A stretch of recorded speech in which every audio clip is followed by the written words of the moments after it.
Hey guys, welcome back to my channel Let's Learn English. So today in this video we are discussing our another short story which is entitled as Out of Business. It's very interesting story and its author is R.K. Narayan. He was a noted Indian author and his famous. So the main character or protagonist of the chapter is Rama Rao and his wife and their children. So let's get started with the explanation of the summary. Actually, the story is about the idea of hardship one has to suffer when their life turns to the worse. ठीक है. सो हमारा जो main character है protagonist है रामा राव, वो एक gramophone company में काम करता है. ठीक है. तो और वो उस टाइम पे मालगुड़ी में एक एजेंट हुआ करता था. तो उसने अपने जो इनहेरिटेड पैसे एज ए सिक्योरिटी वहाँ पे कंपनी में बंद कर लिए थे. ठीक है. एज ए सिक्योरिटी में दे दिए थे. और 5 साल तक बिजनेस अच्छे से चल रहा था, घर अच्छे से चल रहा था. इन्होंने एक्सटेंशन में एक बंगलो भी लिया था और सोच रहे थे कार लेने की. लेकिन अचानक से मुसीबत आ गई. मुसीबत ये आ गई कि इनकी जो कंपनी है वो कोलैप्स हो गई, वो बंद हो गई. ठीक है. और उसी की तरह से उसी के साथ क्या हो गया, फाइनेंसर की जो डेथ हो गई. ठीक है. और ये माना जाता था कि उसकी जो वाइफ है वो कैशियर के साथ भाग गई थी, तो उसने सुसाइड अटेम्प्ट किया. रामा राव को समझ नहीं आया था पहले ये चीज़ क्या हुई. उसके पास कुछ पैसे थे बैंक में तो वो यूज़ करता गया. लेकिन पैसे जो है पैसे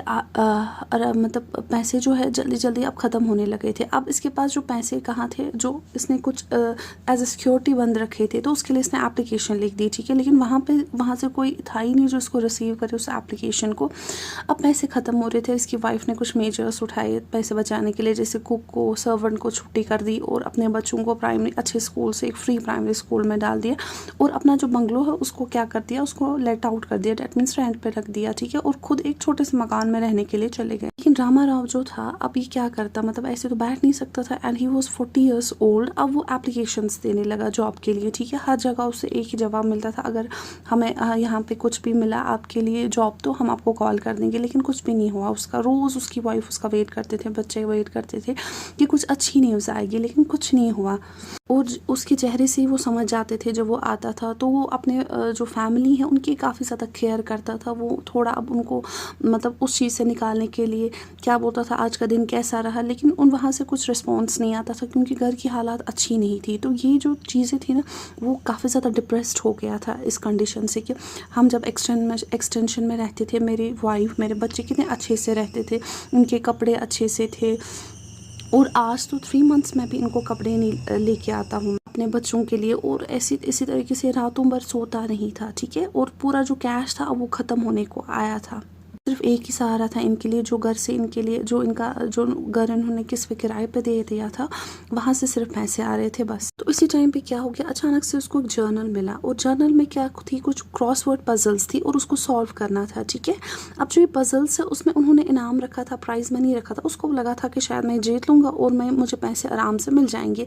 अब पहले ही काफ़ी ज़्यादा केयरिंग था अपने फैमिली के लिए, बिल्कुल अब केयर नहीं करता. इसका पूरा जो कॉन्सेंट्रेशन था उन पजल्स के लिए था कि कैसे मैं वहाँ से पैसे ले आऊँ. रोज़ ही अपनी वाइफ से पैसे मांगता था. किस चीज़ के लिए, वहाँ पे एंट्री के लिए इसको पैसे चाहिए होते थे.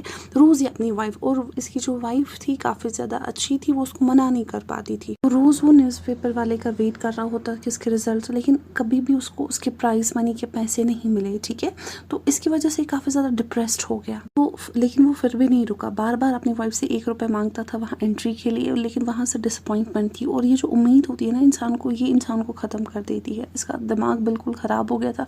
कोई कंसंट्रेशन नहीं था बच्चों, कोई केयर नहीं थी. एक दिन क्या हो गया, जर्नल में एक स्पेशल ऑफर आया. 8000 रुपीज़ का प्राइज मनी था. तो इसने अपनी वाइफ से 5 रुपीज़ मांगे, बोला मुझे एंट्री करनी है वहाँ पे. तो वो बेचारी ने चुपचाप दे दिए. और उसको इस बार पक्का पता था कि मैं जीत जाऊँगा. ठीक है. तो ये अपने दिमाग में बना रहा है कि मुझे पैसे मिलेंगे, हम वहाँ से किराएदार को निकाल देंगे. तो ये सब चीज़ें चल रही.